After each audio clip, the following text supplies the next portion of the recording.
Welcome back.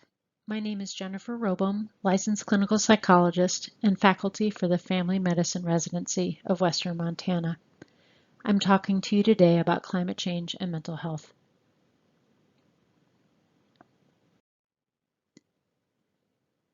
The learning objective for this section is to describe indirect mental health impacts in Montana due to anxiety about climate change, anticipated climate change-related losses, or vicarious exposures to climate change information.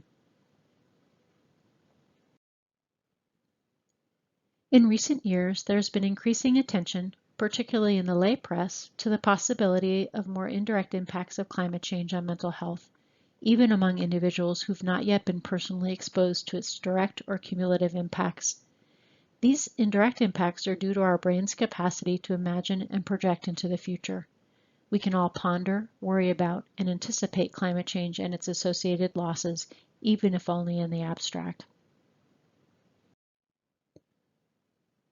An October 2020 poll by the American Psychiatric Association demonstrated widespread impacts of climate change on the American psyche. Over two-thirds of Americans surveyed reported being somewhat or extremely anxious about climate change's impact on the planet, and over half were somewhat or extremely anxious about the impact of climate change on their own mental health. In 2019, just under half of those surveyed agreed that climate change was probably or definitely affecting their mental health, and that number had increased over two-thirds by 2020. As you can see from the chart on the right, members of Generation Z are more likely to be concerned about climate change's impact on mental health than older millennials, Generation Xers, or baby boomers. Perhaps because they feel less powerful to do anything about it, or because they know they'll be exposed to climate change for a longer part of their lives, even though they've contributed relatively little to the problem. Research out of the Yale Program on Climate Change Communication estimated that in 2020, 57% of Montanans were worried about climate change, as compared to a national average of 63%. That percentage varied significantly by county.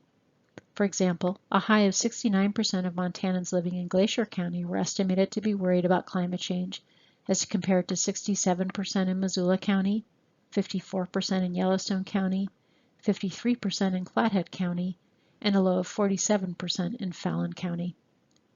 In our recent course on climate change and health with undergraduate and health profession students, a significant number of students also expressed concern about climate change and its impacts on their own mental health. The term eco-anxiety has entered the public lexicon, referring to anxiety about climate change even among people who've not yet been personally exposed to any of its direct or cumulative impacts. Unlike the mental health impacts that I've already discussed, eco-anxiety could in theory affect just about anyone, regardless of their own personal vulnerability or relative safety, because we can all read, think about, or be exposed vicariously through images of climate change. Importantly, such anxiety is not necessarily pathological, but rather a rational response to a significant stressor, and it could serve as a motivator to encourage engagement with the issue of climate change. However, the research has been mixed as to whether such anxiety is ultimately more motivating or paralyzing, and this may well depend on the person experiencing it. Another indirect impact of climate change is ecological grief, or grief due to experienced or anticipated ecological losses resulting from environmental changes, such as loss of species, ecosystems, or meaningful landscapes. The concept of ecological grief is similar in some ways to the notion of solastalgia that I covered in the last section. I've included it here because it includes anticipatory grief that could be experienced by many Montanans with strong connections to nature. Vicarious exposures to climate change-related communications and images are another potential source of distress, even in the absence of actual lived experience of the acute, chronic, or cumulative impacts, because they increase awareness of the potential scope and scale of the climate emergency.